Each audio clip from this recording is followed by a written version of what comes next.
Hello everybody, my name is Brendan. I will be showing you how easy and how quickly an aux input can be installed into an E60.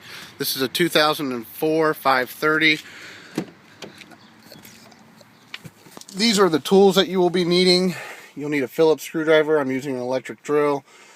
You will need something to take off the wood trim. I use trim tools. They don't scratch or mar the wood.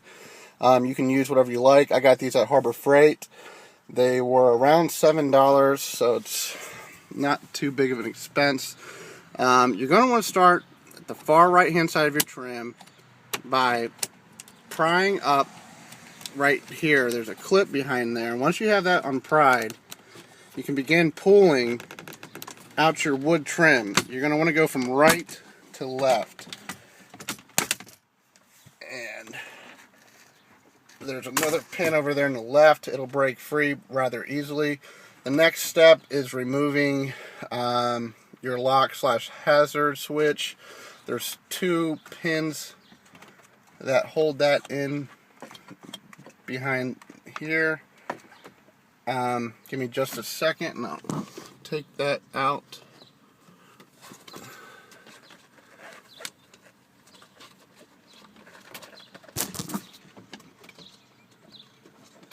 Okay, I've got it free.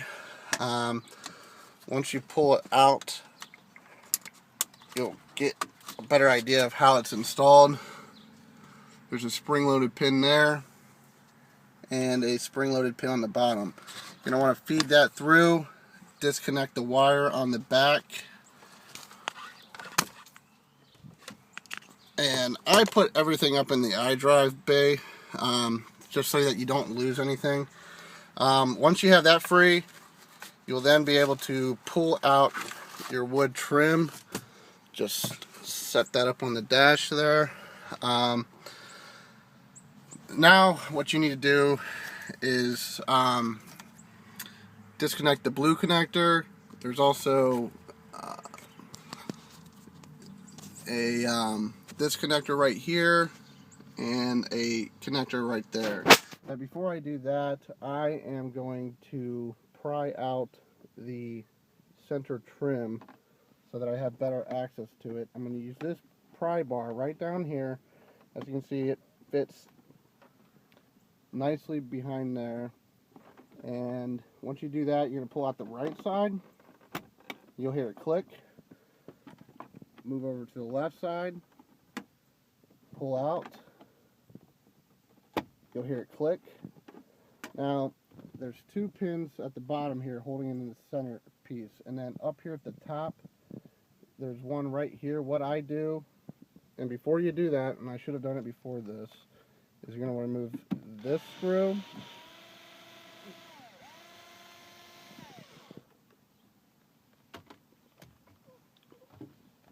And this screw.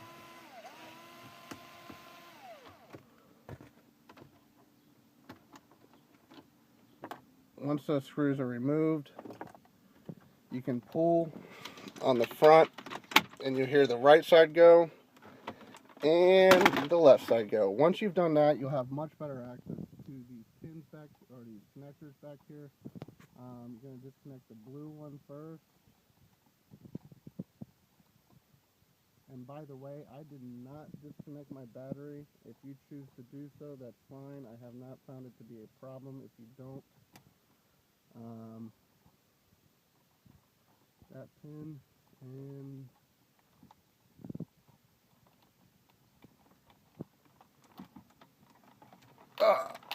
doing this one-handed can be a little tricky. Okay, now once you have those three pins done, you'll notice that the gear shifter knob is in the way of the dash coming fully, or the center trim coming out fully. What you want to do is you want to throw your key into the ignition and turn it into the on position and bring your car into drive. Make sure your emergency brake is on so that your car doesn't roll, obviously. And once you've done that, there's also going to be three pins down at the bottom for your heated seats and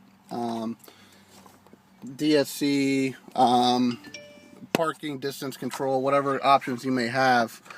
You're going to pull these out from that one.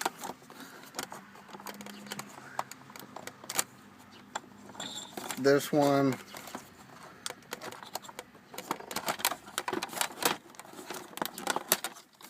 And then the far left one.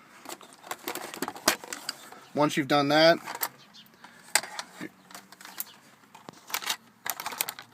your center trim will be free to pull out. There it is. Now, once you have that done, what you're going to want to do is just kind of move these wires out of the way.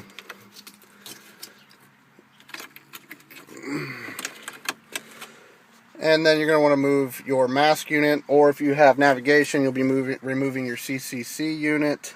I believe on the CCC unit there's 4 screws. On the mask, however, there's 2.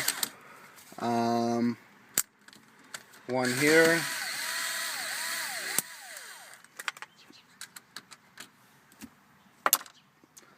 And then there's one on the left side as well.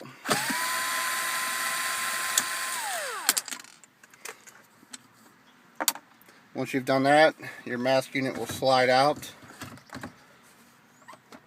And then you will need to remove 3 cables from the back of this. Your iDrive screen connector, which is right here. Your Mega Block. And then also your antenna cable. If you have a CCC unit, you will probably need to remove the GPS cable as well. There's the antenna. The Mega Block has a lock on the bottom that you slide up. And once you slide it up, it will easily come right out. And this one right here can be a little tough, but come out pretty freely that time. Once you've done that, your mask unit has been removed, sitting on the seat.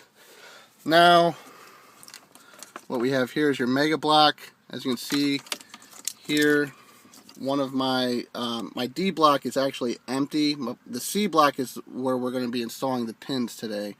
So take out your C block. There's a pin in the back that you push down. It pulls out rather easily. Now, this is where a lot of people, I think, go wrong. Once you have the D block out, people will try to install the pins like this. Do not do that. It's hard, and the pins will not be seated correctly.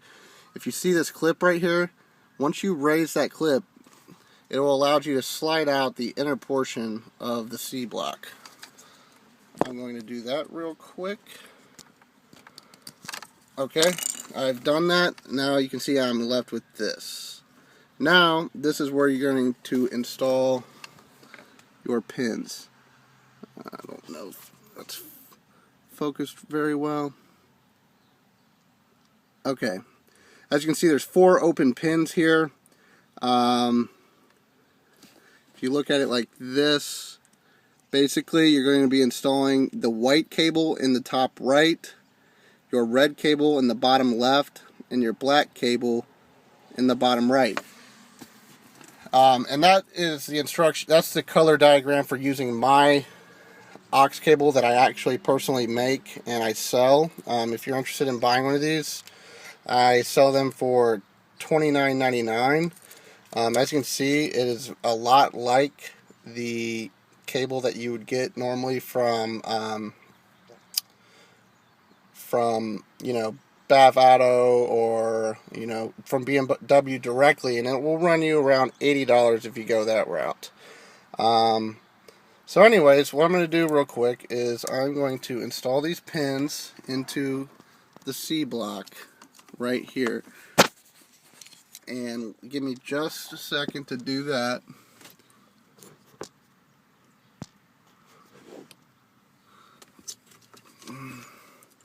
Like I said, white will go into pin number 2. Red will go into pin number, I believe it's 7. Yes, pin number 7. And black will go into slot 8.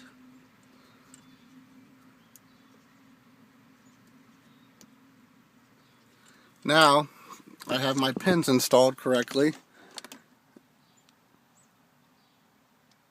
and you'll see you want to make sure they're pushed in properly.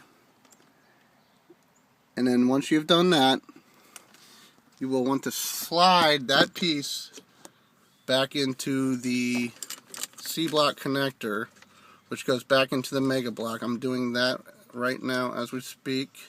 And once you do that, once you slide it back in, what it's doing is it's locking those pins into their current position so that they will not fall out. Have a lot of people have problems with their aux, and 9 times out of 10 that is what it is. Okay, as you can see, I've got the connector pushed back into the C block here. Once you've done that, you're going to want to install the C block back into the mega block as it was before. You'll hear it click. Once it's clicked, it's in. Let's see here. Okay.